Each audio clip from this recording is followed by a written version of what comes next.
go. I think all of you guys should know Patrick, and if you don't, here he is about to introduce himself. This is his senior project presentation. Let's get it rolling. Can everybody in the back hear me if I talk this loud? Yes. All right, sounds good. Hi everybody, as Frank said, I'm Patrick Conway. Welcome to my senior project on how to create a mockumentary. So starting off, I wanted to cover the definition of what a mockumentary even is, because when I was first doing this project, I'd say, I'm making a mockumentary, and people would go, what's that? So I thought it was a good way to start. So a mockumentary is a motion picture or television program that takes the form of a serious documentary in order to satirize its subject. It's also important to add that typically the mockumentary is also used for comedic effect, though the most important element in that definition is the fact that it's for satirizing its subject. It's in the title of the subgenre, mockumentary. You're mocking something, you're going after something, you're making fun of something, and this is the most important part. So, the first example of the mockumentary, we gotta go way back to 1938, when this guy right here, Orson Welles, hopped on the radio to read this teleplay that he had adapted from the novel War of the Worlds. Now, this book was about aliens actually invading from outer space and causing a war with humans. He wrote this teleplay adapting the book, however, and in this teleplay, he read it as if it was a legitimate news broadcast. So he was on the air talking about, aliens are coming down, they're coming to get you. And people who were tuning in had no idea that it was actually fictitious. So many people believed it. They rushed out to supermarkets to try to buy food. People were locking themselves inside their houses. There was a bit of hysteria and panic because many people were already on edge due to the outbreak of World War II in Europe. So they were expecting to hear news of that. Instead, aliens are coming down, what's going on? Finally, the police shut down the radio broadcast, but many people had already heard it. So in the years following this sort of hoax broadcast, the amount of hoax content released by actual legitimate news organizations saw a rise in the years following. And I'll get into that in a second. So in the 1950s, we saw a shift to film where previously this kind of hoax news story content had been relegated to newspaper articles and radio broadcasts. In 1957, the BBC released a film of women in Switzerland harvesting spaghetti from trees. And many people in England at the time did not actually eat spaghetti as like a common dish. So the BBC actually received letters and telephone calls about, from concerned British citizens wondering, hey, how can I plant my own spaghetti tree in my backyard? It was, once again, people didn't realize this was a hoax. It wasn't announced that this was a work of fiction. Then moving on to 1964, the Beatles film, A Hard Day's Night, was released. Stars all four Beatles while they're on one of their concert tours. Once again, people didn't actually realize that this was a fictitious film. They just thought that, why can't it be real? All four of the Beatles are in the movie, so they just assumed it was an actual documentary about one of their concerts. And that's how the mockumentary genre stayed for quite some time, sort of relegated to this hoax content. Then, in 1984, everything changed with the release of this film. This is Spinal Tap, considered by many critics and myself to be the quintessential mockumentary. Unfortunately, I'm fairly certain that most of you guys have not seen this movie, and that's quite a shame. It's fantastic. So I'll give you a little bit of background. It follows this sort of aging rock band as they struggle to maintain prominence. So they have to rely on all these crazy costumes and theatrics to try to get as many people into seats as possible, though they're failing. No one's coming to their concerts, and hilarity ensues. So this created that first rule about mockumentary that I said was so important, and that's satirizing your subject.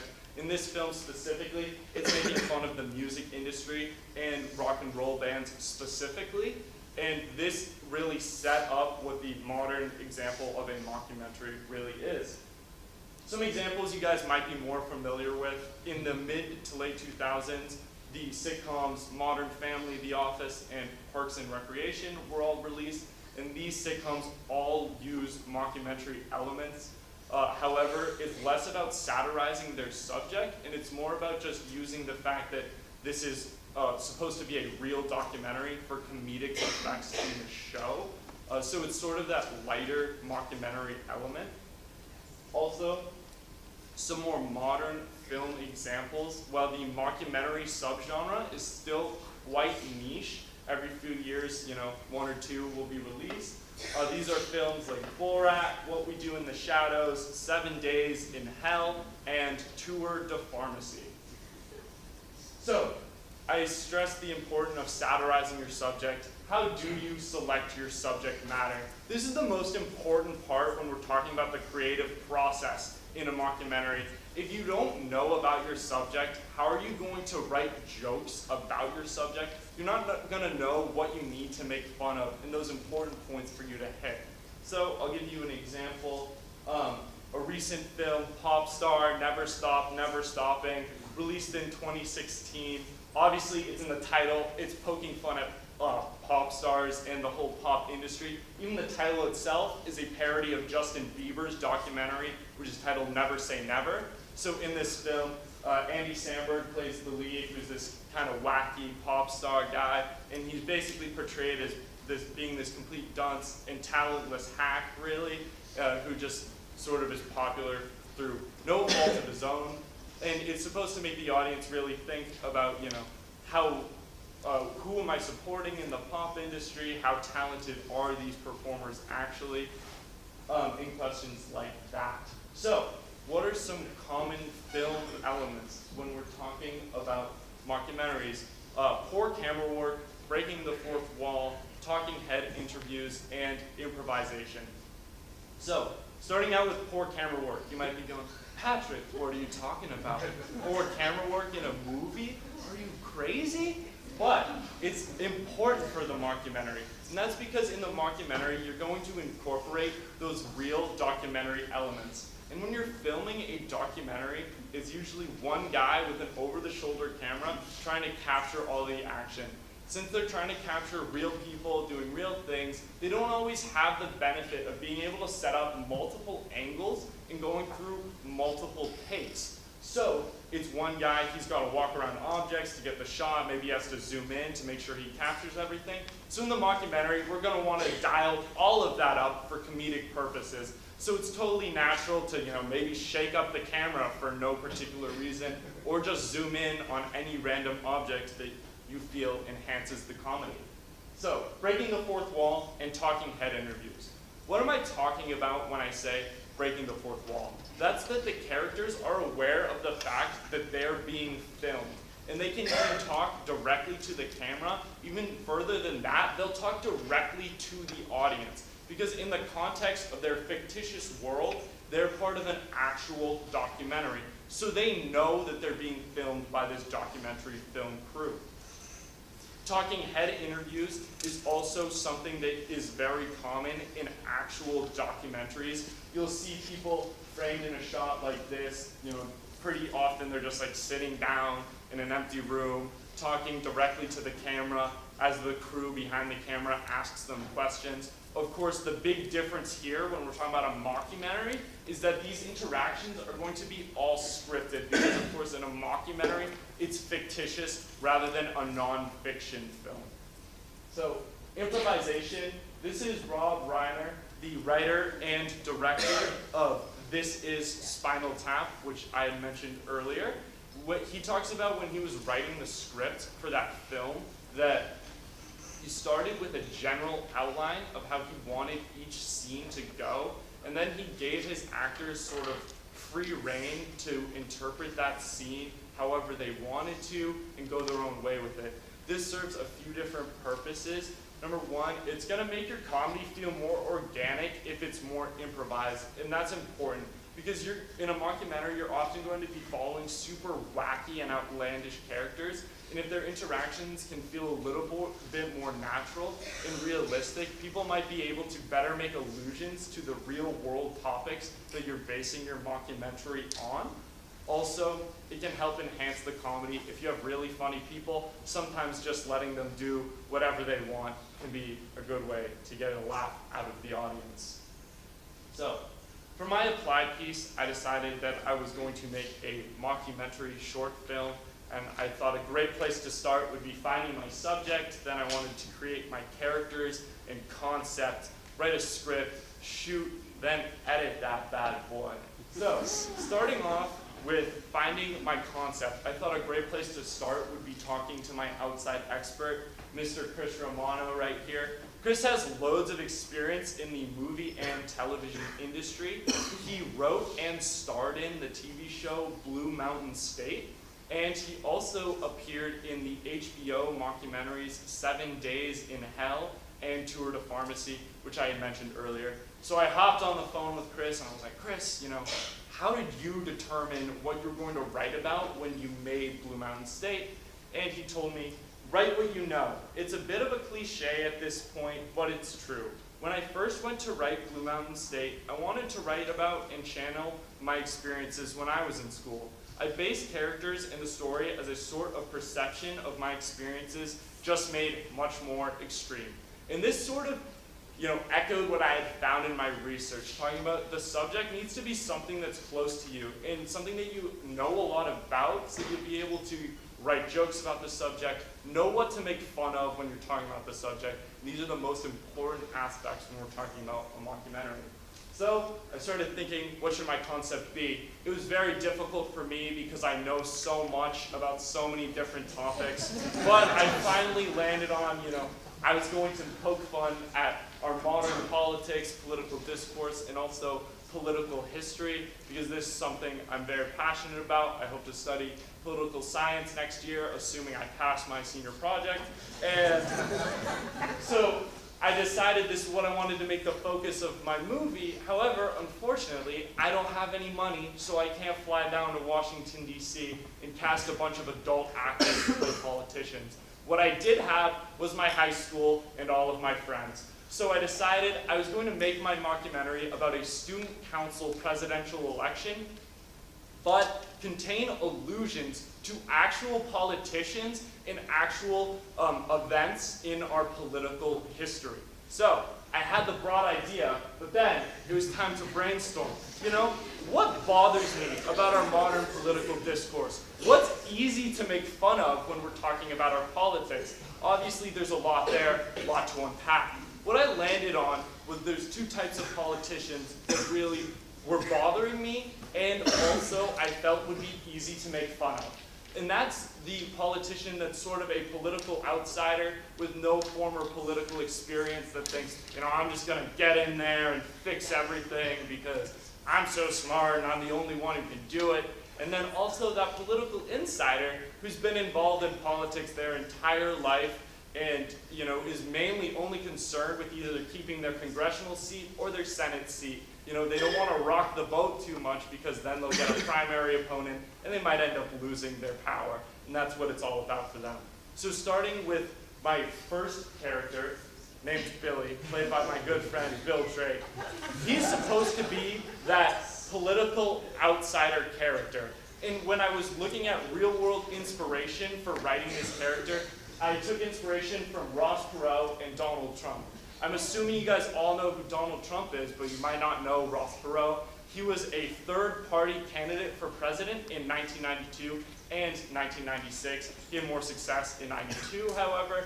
Like Donald Trump, he had no prior political experience when he ran, and both of these men during their campaign relied mainly on platitudes rather than suggesting actual policy solutions. And that's the sort of things that I wanted to capture when I wrote Billy as a character. So who is Billy in the context of my film? Well, he's supposed to be a transfer student from out of town who nobody at the high school really knows. He also has never run for student council before. And in the end of my film, he ends up actually winning the campaign, but the whole time he's sort of prepared, spoiler alert, sorry guys, he's sort of portrayed as this complete idiot and an absolute dunce who doesn't really know anything about what's going on. And you know, it's funny in the movie to see this happening, but then you can think about that, you know, there's actually potentially real people in our actual politics that maybe are very similar to Billy in some ways. Maybe you don't make that connection.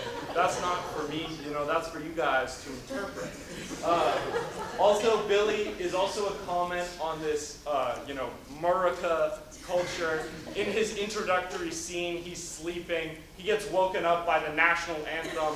He throws off his covers, and he's wearing a full American flag onesie. And this tells you a lot about his character before he's even spoken a single line of dialogue. So, the other candidate that he's running against, John Johnson, played by myself, Patrick Conway, he is supposed to be based off of this political insider who's been, you know, involved in politics his entire life. What I drew for inspiration for this character was Hillary Clinton, and, you know, who is John in the context of my film? Well, he's been involved in student council since he was in preschool. He gets to his senior year, he's running for student council president. He ends up losing the election, so him and his campaign manager, Jimmy, decide they're gonna fail all their senior classes so he can come back again next year so he can have another shot at it. And this might seem silly, but then you realize that there are people involved in our government that have been there for 10, 20, maybe even 30 years. And you can sort of start to see those real world connections I'm trying to get across with my fictional film. So, I also wanted to have a fictional documentary character, a documentarian, who's the one in the context of a fictitious story who's supposed to be making this movie. So, when I was doing my research, I watched the mockumentary Borat, starring Sacha Baron Cohen, where he plays this documentary filmmaker from Kazakhstan, and he incorporates all these, you know, sort of stereotypes for someone from that region of the world. He got a lot of flack from it because people felt he was very offensive. I personally didn't interpret it that way. I took it in a different way. The stereotypes weren't so much making fun of people from that region, but rather poking fun at ignorant Americans who actually buy into these stereotypes and believe that's how people from this region actually function and operate. So I wanted to incorporate something similar into my mockumentary. This fictional documentarian character, I wanted him to also be from a foreign country, so I was thinking, you know, where should this guy be from? I realized I can kind of shorter do a Canadian accent, so I decided he was going to be Canadian. And thus, my character, Graham McDonald, was born. Also played by myself, because I really am just that good. He serves a very important role in my film. He's more or less the main character. He's in most every scene. And he also plays this sort of straight man role, where he's like the only normal person, and all these wacky characters are just bouncing off of him. So, that's very important to enhance the comedy in certain scenes. Seeing this kind of normal guy who's trying to make this serious film so he can win an Academy Award, talking to these complete idiots, which will let the audience, you know, relate to him a little bit, maybe even sympathize with him. So, talking about my script, like Rob Reiner said, I believed it was important to write a general outline and then let my actors improvise certain scenes. So this is one scene that was almost completely improvised. The context for the scene in my film is me as Graham McDonald going to interview John's campaign manager, Jimmy, played by my friend Camden Fritz. So we'll get into the scene right now. Thanks so much for talking to me today. Yeah, right over here is our campaign room where we manage John's campaign. Oh, wonderful. So what are you going to be showing me there? So the numbers just came in with John and his relevancy with the freshman class at the moment. Oh, his popularity. It is not looking good for him. No, that's really bad. So we are Like trying. that's the I've never seen anything that bad in my life before. Like that's awful. Like that's really. He's almost at negative numbers. I didn't even know that was possible.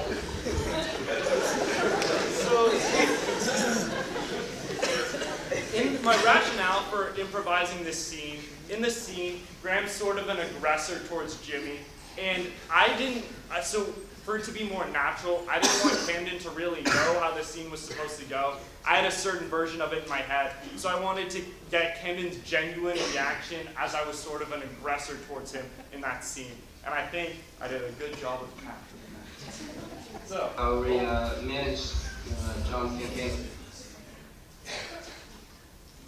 So, I also tried to incorporate real political events into my film. One of these events was the election of 1988. I'm assuming that most of the audience doesn't know too much about it, so I'm going to give you a brief history.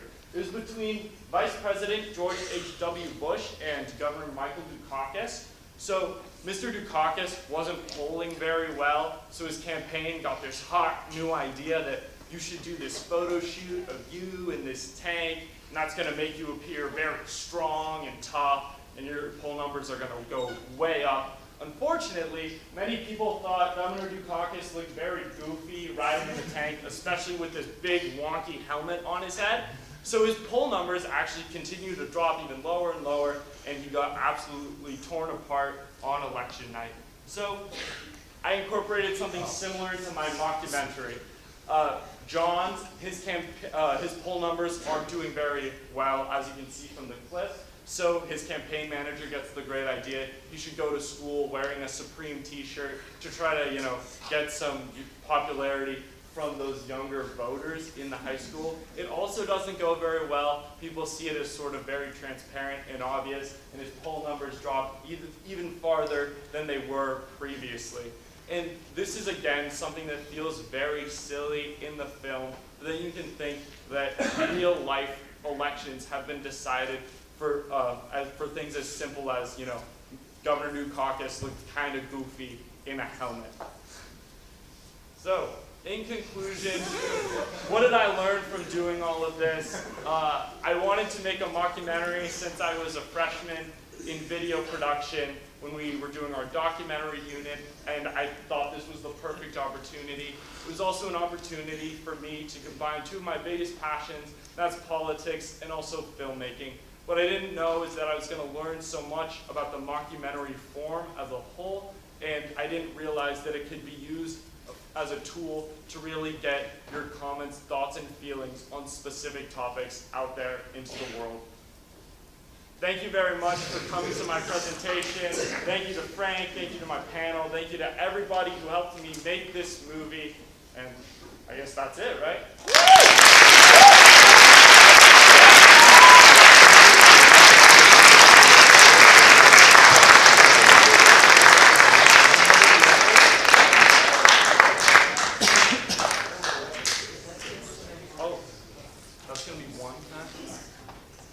Any questions? Yeah, Leah. Where can we find the full mockumentary? So it will be on YouTube soon. I was having trouble with it. I've uploaded it twice so far, and it's been taken down both times. So I'm gonna try again tonight, and hopefully I have more success with that. Yes, Sam. What will it be called on the web channel? I have, not determined that yet. I think when I post it, I'll put something on my Instagram about it or something like that, so people can find the link if they want. Yeah, Steve? How did you deal with playing two characters if they ever had to have interaction? So it was pretty simple. I just never had them interact. So that's how they do it. Yes, Ken? So obviously your characters are mocking real people in real life. So do you think, and they're both different people from different sides of the spectrum of politics, so do you feel that you went after more side more than the other? Or do you think you probably kind of like Saturday Night Live, you went after politics or how do you feel? Well, I talked talked to my mentor about Frank about this actually yesterday, about trying to be equal opportunity with my criticism on both sides.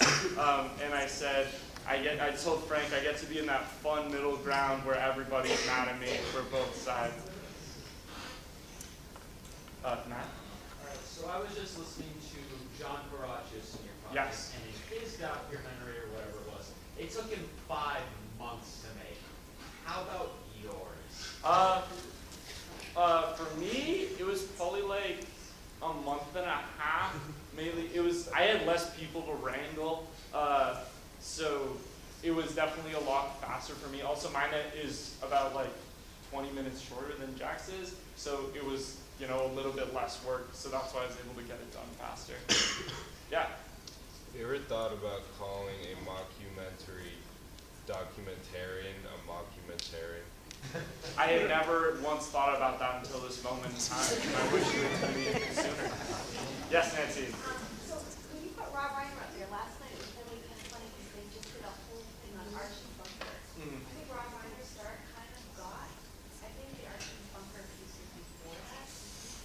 Did you research that talked a little bit about that part of it? No, I didn't read anything about that. Mainly, I was most concerned with his involvement in this Spinal Tap because, you know, it had such a large impact on the genre that I'm talking about, and also, I just thought he would have a lot to add on that topic. So that's really where I just kept the focus of my research.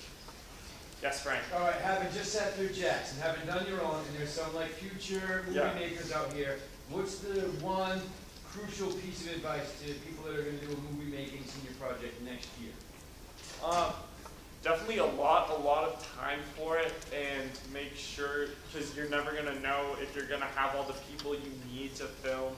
Also, I recommend, like, once you get those first clips, start editing a version of it as soon as possible, because if you go in at the end, you might realize that you didn't quite get a take the way you wanted it, and it's important to know that sooner rather than later. Awesome. All right, since everyone has to go, we got to go. We got to go. We got to meet. So you got to get to the next one. Let's give them a round of applause. Other presentations going on. Be careful. Meet up with